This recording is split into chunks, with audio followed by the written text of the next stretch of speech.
ഇന്ന് തന്നെ ഡൗൺലോഡ് ചെയ്യൂ. കാണൂ നിങ്ങളുടെ ഫേവറേറ്റ് ഷോസ്. സാറിന്റെ പ്രോപ്പർട്ടി കച്ചവടം ചെയ്തതിന് എന്റെ കമ്മീഷൻ എത്രയാണെന്ന് പറയണം, അതല്ലേ? അതെ, കമ്മീഷനൊക്കെ ഇപ്പൊ സർവ്വസാധാരണമായിട്ടുള്ള സംഭവമാണല്ലോ. അതൊക്കെയാണ്. പക്ഷേ സാറിന്റെ പ്രോപ്പർട്ടി കച്ചവടം ചെയ്തതിന് എനിക്കൊരു 5 പൈസ പോലും തരണ്ട. അങ്ങനെ പറഞ്ഞാൽ ശരിയാവില്ല. പ്രത്യേകിച്ചും ഇതിലൊക്കെ മുൻപരിചയമുള്ള മോളെ പോലൊരാള്. നാട്ടിലായിരുന്നപ്പോ ഞാൻ ചെറിയ ചില പ്രോപ്പർട്ടീസ് ഒക്കെ വിൽക്കാൻ നിന്നിട്ടുണ്ട്. അതിന്റെ കമ്മീഷനും വാങ്ങിച്ചിട്ടുണ്ട്. പക്ഷെ സാറിന്റെ കാര്യത്തില് അത് വേണ്ട. ഇതെന്തോതാ മോളിക്കുട്ടി തന്റെ കൂട്ടുകാരി പറയുന്നേ? ഇത് വേറെ ആർക്കാണെങ്കിലും ഞാൻ കൊടുക്കേണ്ടതല്ലേ?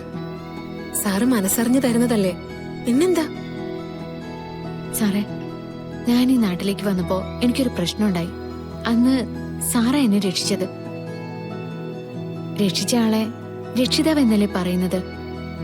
ഞാൻ അന്നു മുതല് ഒരു രക്ഷിതാവായിട്ടാ, ഒരച്ഛന്റെ സ്ഥാനത്താ സാറിനെ കാണുന്നത്. അച്ഛന്റെ വസ്തു കച്ചവടം ചെയ്തതിന് മോള് കമ്മീഷനൊക്കെ വാങ്ങിക്കോ? ഉണ്ടോ? പറ സാറേ. അതില്ല, പക്ഷെ എന്റെ മനസ്സിന് സമാധാനമൊക്കെ വേണ്ടേ?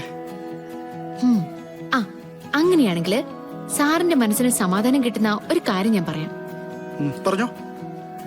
ദേ, ഇവളുണ്ടല്ലോ മോളിക്കുട്ടി, ഫീസ് കൊടുക്കാൻ കാശില്ലാതെ പഠിപ്പ് നിർത്തിവെച്ചിരിക്കാം. സാർ അവളെ ഒന്ന് സഹായിക്ക്. അതാ എന്റെ സന്തോഷം. മോളിക്കുട്ടിയുടെ കാര്യങ്ങളൊക്കെ ഞാൻ നോക്കിക്കോളാം. അതിന് എത്രയാണെങ്കിലും ഒരു പ്രശ്നമില്ല. മോളിക്കുട്ടി പഠിക്കാനുള്ള ഏർപ്പാടുകളൊക്കെ ചെയ്തു തുടങ്ങിക്കോ. ബാക്കി നമുക്ക് ചെയ്യാം. ഓക്കെ, മോള് ഞാൻ തരാം എന്ന് പറഞ്ഞ കമ്മീഷൻ നിഷേധിച്ചു. പക്ഷേ വേറൊരു കാര്യത്തില് ഞാൻ അല്പം സ്വാതന്ത്ര്യം എടുക്കാൻ പോവാ. അച്ഛന്റെ സ്ഥാനമാണ് മോളുടെ മനസ്സിൽ നിന്നല്ലേ പറഞ്ഞേ? ഞാൻ അന്വേഷിച്ച് നടക്കുന്ന മോളുടെ സ്ഥാനം ഞാൻ നിനക്ക് തന്നിട്ടുണ്ട്. അതുകൊണ്ട് ഒരു അച്ഛൻ മകളോട് പറയുന്നതാ, നിഷേധിക്കാൻ പാടില്ല. സാറ് കാര്യം പറയേ. ഈ ലോട്ടറി ടിക്കറ്റ് ഒക്കെ വിട്ട് ഈ അലഞ്ഞു തിരിയുന്നതേ, അത് നമുക്കങ്ങ് അവസാനിപ്പിക്കാം. നമുക്കൊരു ലോട്ടറി കട അങ്ങ് തുടങ്ങാം. ഇവിടെ അടുത്ത് എന്റെ ഒരു ബിൽഡിംഗ് ഉണ്ട്. അതിലൊരു മുറി മോളങ്ങെടുത്തോ. അതിൽ മോള് കൊല്ലാവുന്നൊരു ലോട്ടറി ഏജൻസി അങ്ങ് തുടങ്ങാം. അയ്യോ, അതൊന്നും വേണ്ട സർ. ഇതുകൂടെ നിഷേധിക്കുകയാണെങ്കിൽ പിന്നെ ഇതുവരെ പറഞ്ഞതിനകത്തൊന്നും ഒരു അർത്ഥമില്ലെന്നേ ഞാൻ പറയൂ. അച്ഛന്റെ ആഗ്രഹമല്ലേ കുട്ടി, ഒന്ന് സമ്മതിച്ചാലെന്താ? സമ്മതിക്ക കൃഷ്ണൻ.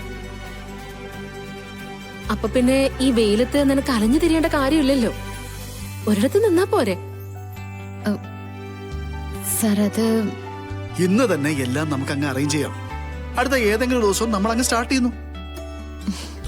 എന്റെ മനസ്സിനൊരു സമാധാനം കിട്ടട്ടെ കുട്ടി. എങ്കിൽ സാറിന്റെ ഇഷ്ടം.